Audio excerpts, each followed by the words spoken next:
Does anyone today believe the lie that social media's business plan was originally intended to be the global town square? If you do, then I have a tall flash for you. Let's start with the easy one, Facebook. This global spy app started out as a DARPA project called LifeLog.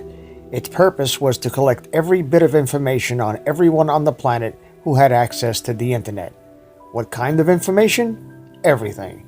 They could data mine it whenever they needed it. Do you really need a camera and a 21-inch portrait mode tablet on your refrigerator? Do you really need a crapper that interfaces with your cell phone? What the fuck is that for? So that Big Brother can see how many eggs you have in the tray? So that sycophant globalist can peek up your daughter's ass when she sits on the hopper? Or is it to determine the weight of your shit turds to make sure you're consuming the daily recommended dose of fiber? I can think of no other use for this technology, if you want to call it that. It's not only useless, but it's an intrusion.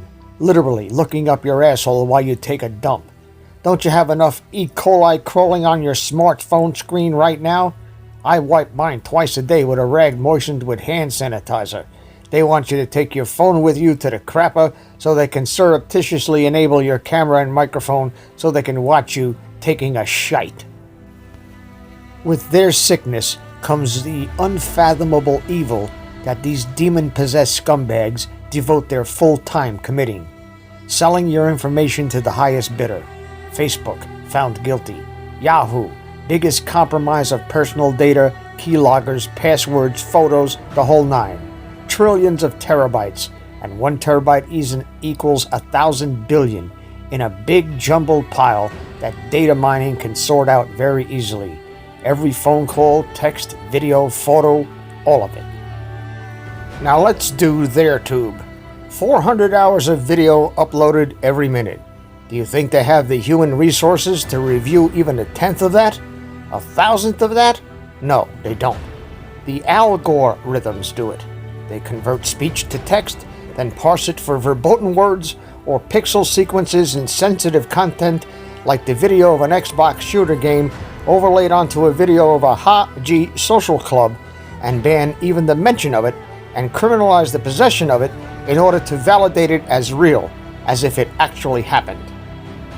They're removing all of this content the very moment it finishes uploading and before anyone can see it or download it for further distribution. When they do this, it should be every patriot's mission to obtain that content and repost it everywhere they can. The illusion of the social media business model is just that, an illusion. Corporate ads on these platforms do not come anywhere near paying for even the maintenance of a data center required to handle such voluminous content or the bandwidth required. These entities were funded startups by the deep state DARPA project, and the revenue from ads couldn't pay the electric bill. And last Sunday's outage? What was that? Isn't it a coinkydink that just as DOJ and FTC announced their investigations, these techno-giants scrambled to delete the evidence before a preservation order could be issued? If the DOJ and FTC aren't stupid, then it was a trap to see what they would try to delete, since the NSA already has what they need. Their deletion of certain things could be a red flag indicator of where to look in that archive for what is really what they're hiding. Then again, these companies are now involved, if they weren't before, in some heavy-duty RICO Act shit, or so it seems. But it's like Clyde Shelton, the protagonist in Law-Abiding Citizen, said, "It's not what you know, it's what you can prove in court."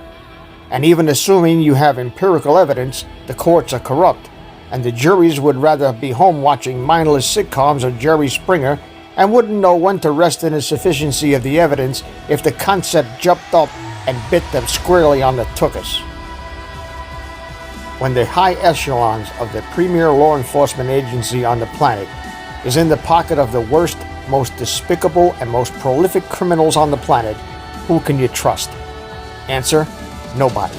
There are only two things you can trust: fellow patriots you have personally vetted, your firearms, and your ability to defend yourself. The U.S. Constitution today is merely just a piece of 18th century asswipe. It isn't nearly as soft as even the Dollar General 4 rolls for a buck stuff. The ink is set, so you got no worries about a contact transfer of John Hancock's signature onto your ass cheek that some libtard concubine of yours could mistake for a tattoo.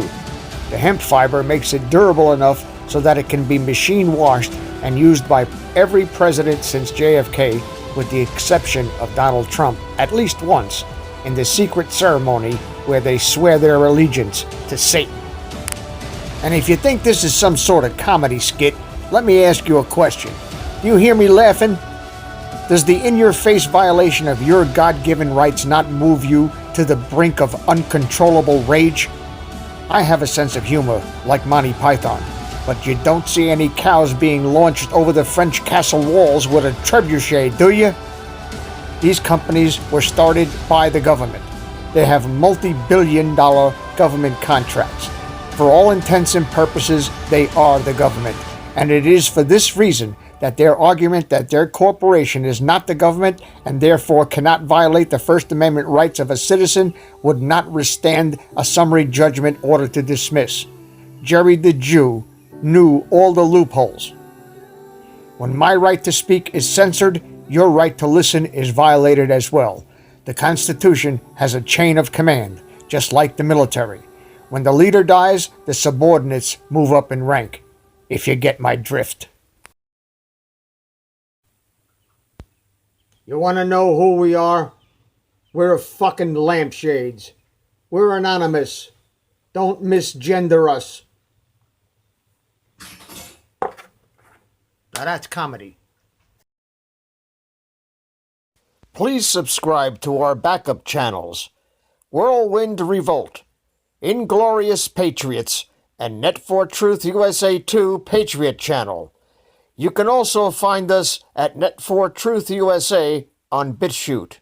We fly so close to the target, we're on our 4th fighter jet. We will be relentless truth seekers until the enemies of freedom are defeated. You can support this channel by using the links in the description, but for a $100 donation, I will personally send you a autographed hardcover special edition copy of Land of Childhood's Fears. Also, visit my bookstore at lulu.com/net4truth USA. If you are viewing this video on BitChute, you can use the links in the description to support us, or simply click the green $ dot on our video to support this channel. Thank you. Links are in the description section.